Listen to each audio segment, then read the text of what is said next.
welcome to another video. In today's video, this is what I got done in a week on this project. I got a lot of projects. In this project, this is out in the direct sun.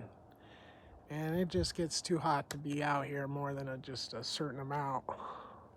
Like if it gets to 90, like an hour and a half, 2 hours is just brutal. So this is an interesting thing.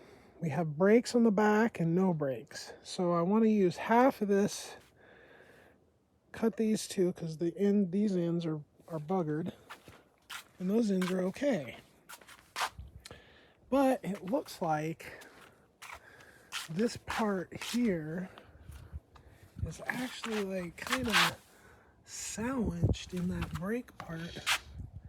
So I don't know if it's gonna matter. Probably not.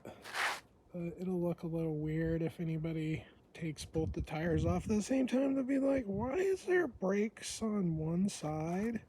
But I'll take out the actual brakes, so nothing can go wrong.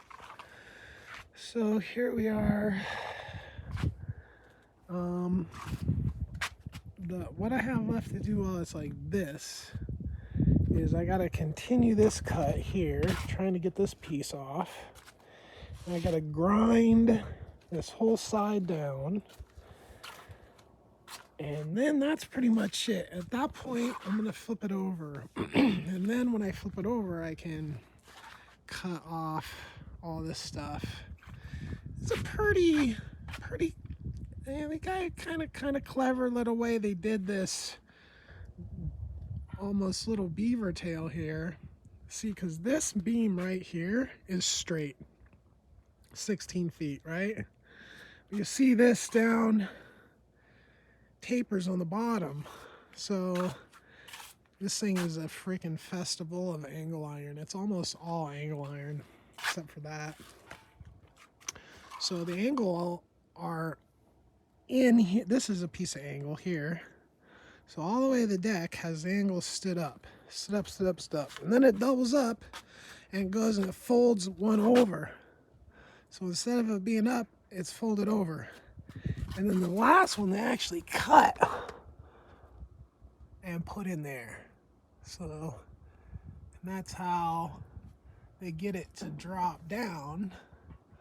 Well, I want to put in ramps that just go in like that.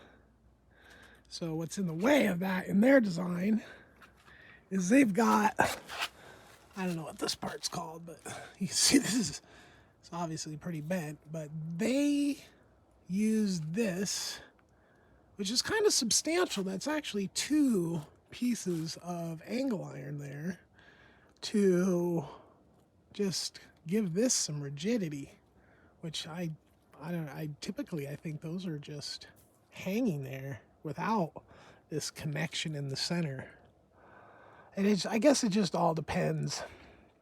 They probably just, they go so lightweight on this thing that they probably just buffed it up with that. So once I get it flipped over, I'll cut all that off, square it up.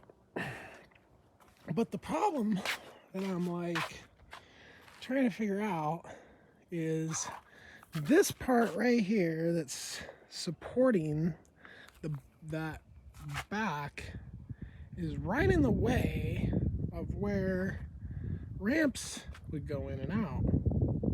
So I have to kind of rebuild the way they did this.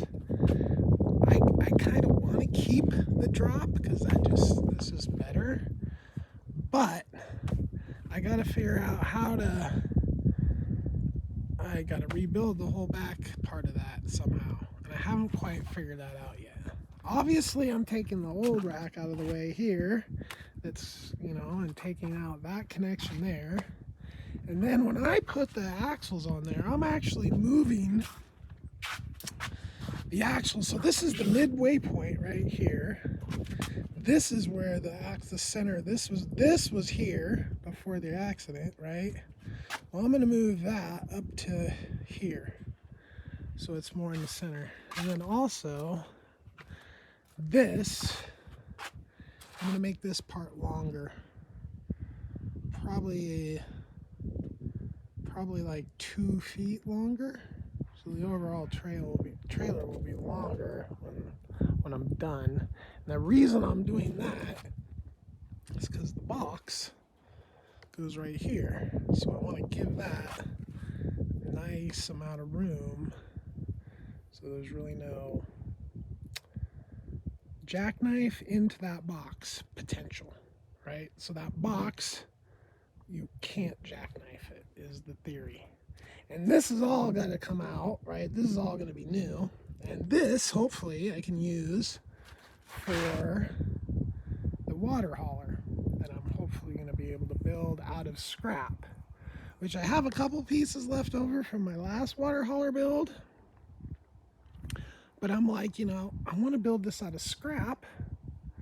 I want to build it quality, but I want to use the stuff that I'm pulling off of here, like this thing, and I don't know, that's probably too bent, to be honest. And then this is pretty bent. I might get a little chunk out of that for something, but then there's a whole nother piece over there. It's decent up to, I think, right here. So I've got all this, which is, you know, quite a bit. This seems to be twisted a little. I probably will just be able to get the twist out of it once I cut it, all this. So this, that's obviously junk. That's not needed. I gotta put new chains on it. There's literally 2 different chains there. And then there's no lights that go on those little water haulers.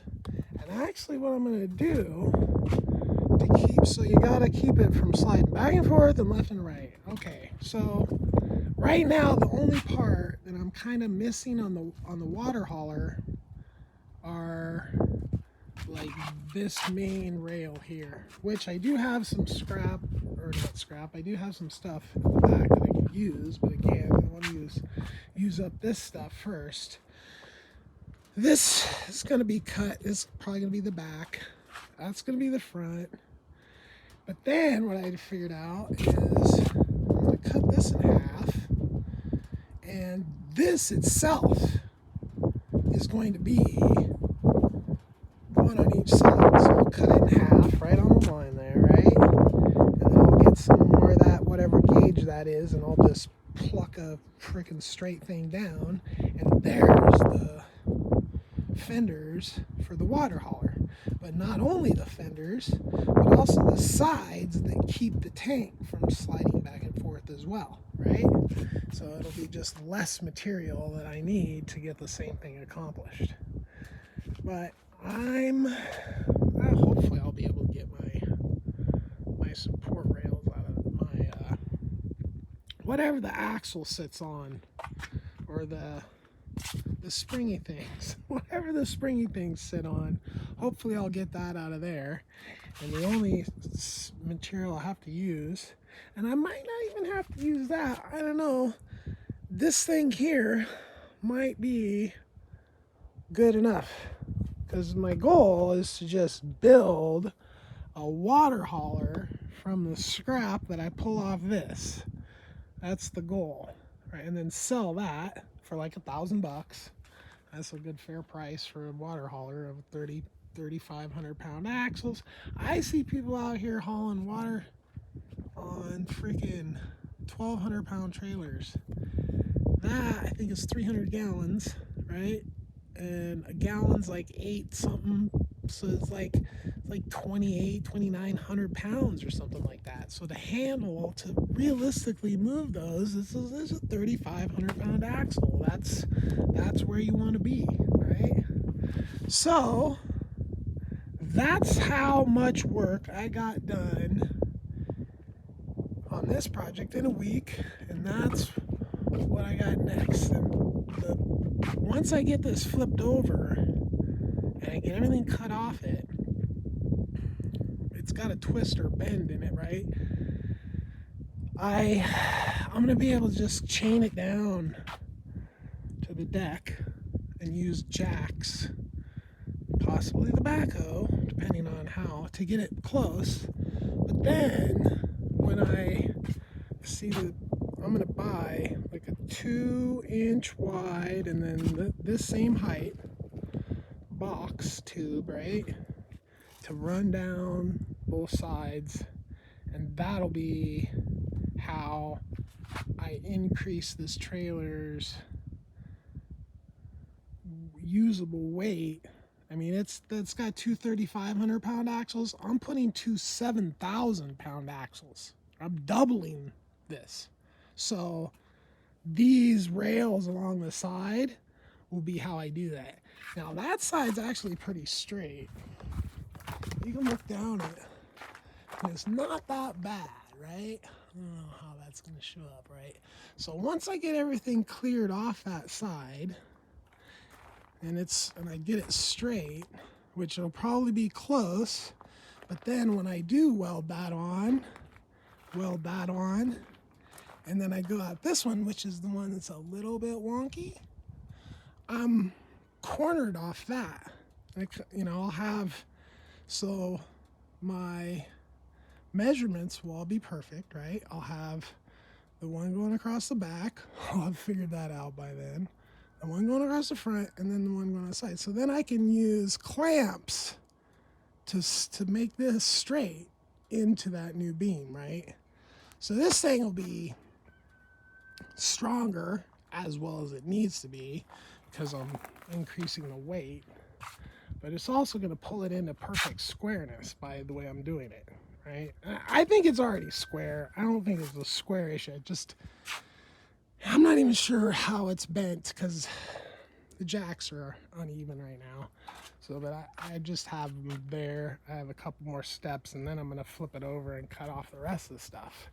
So not only will I add the frame around the entire outside, I'm also going to run, a few beefier cross members that'll tie in, just a couple like that.